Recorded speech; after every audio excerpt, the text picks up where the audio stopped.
You are now watching Showbiz Snob, your daily showbiz update. Pinsang aktres ni Daniel Padilla na si Bella Padilla nagsalita na rin hinggil sa hiwalayan nila Catherine at Daniel.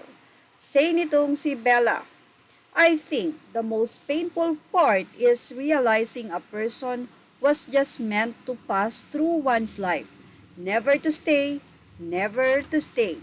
For us who watch them grow up together, acceptance and kindness in everything we say or do. Mga hindi po nakakaalam, si Daniel Padilla at itong si Bella Padilla ay magpinsan, pangalawang pinsan. Dahil ang ina ni Bella at ang ama ni Daniel na si Romel ay magpinsang buo.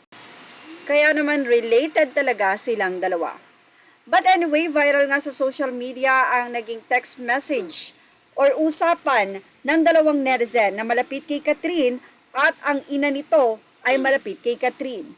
Hindi na po natin ibabahagi rito pero sa nasabing usapan ay nalaman ni Catherine ang nasabing pag-cheat nitong si Daniel Padilla. Ito'y base na rin sa pag-amin ni Daniel na hindi nga matanggap-tanggap ni Catherine. Hindi lang kasi isa kundi dalawa. At ang sinasabi nga ay si Andrea Brillantes at ang isa naman ay si Vicencio na nakasama ni Daniel sa serye na Too Good to be True, kung saan ito ay serye nila ni Catherine Bernardo ngayong 2023.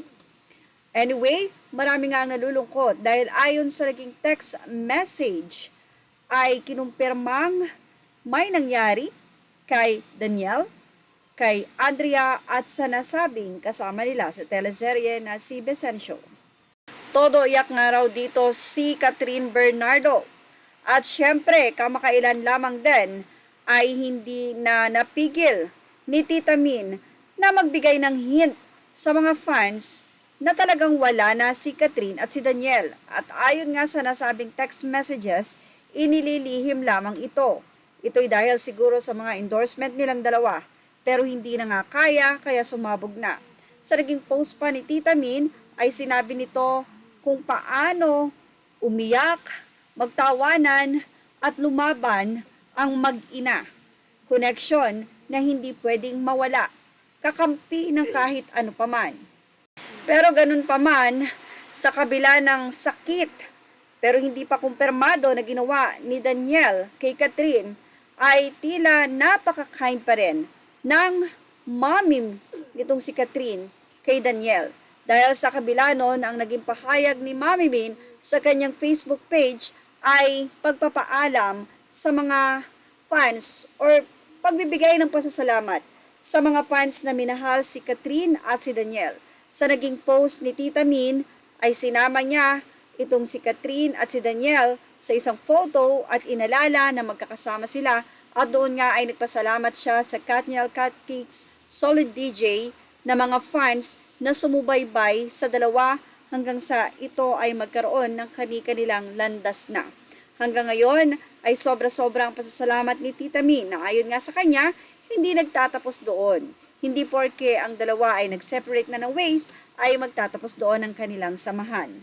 Although matatagalan siguro bago makitang magkasama sila Catherine at Daniel dahil bali-balita nga na nasa ibang bansa itong si Catherine Bernardo para doon ay makapag-umpisang muli at makapag-move on.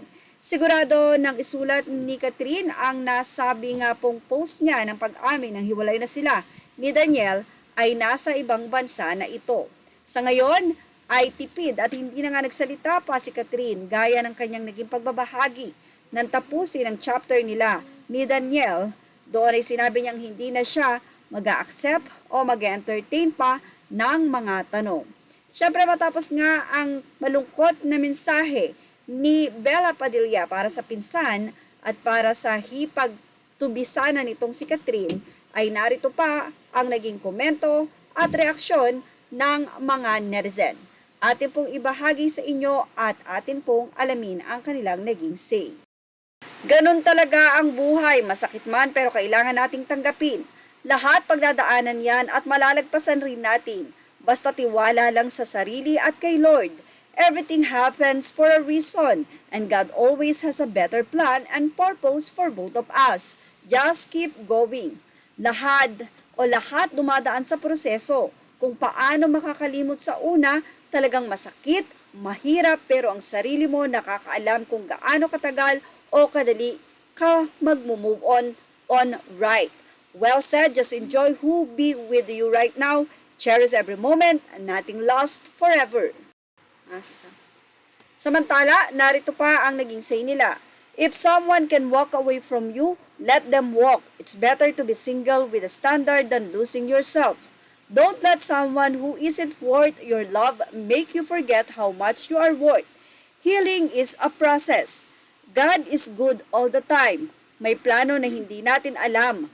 Maaaring pinalaya ang isa't isa dahilan may darating na mas magandang blessings.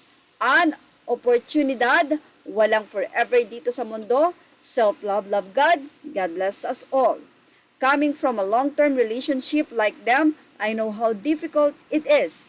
It's either you make it or break it. Their love was just in front of our eyes, making it more difficult for them. Everything happens. A reason all undergo is change. Pasensya o pinasaya, pinakilig, pinaiyak lang tayo ng Katnya, but sad to say, di sila meant to be, but okay lang yan. Baka may darating na much better pa sa nauna. Masakit pero kailangang kalimutan ang past. Magsimula ng bago kasama ang family at friends at relatives. Keep smile always kahit madaming problema. Think positive always. People come and go. You are not meant to be. Acceptance is the key. A prayer of healing for each and everyone.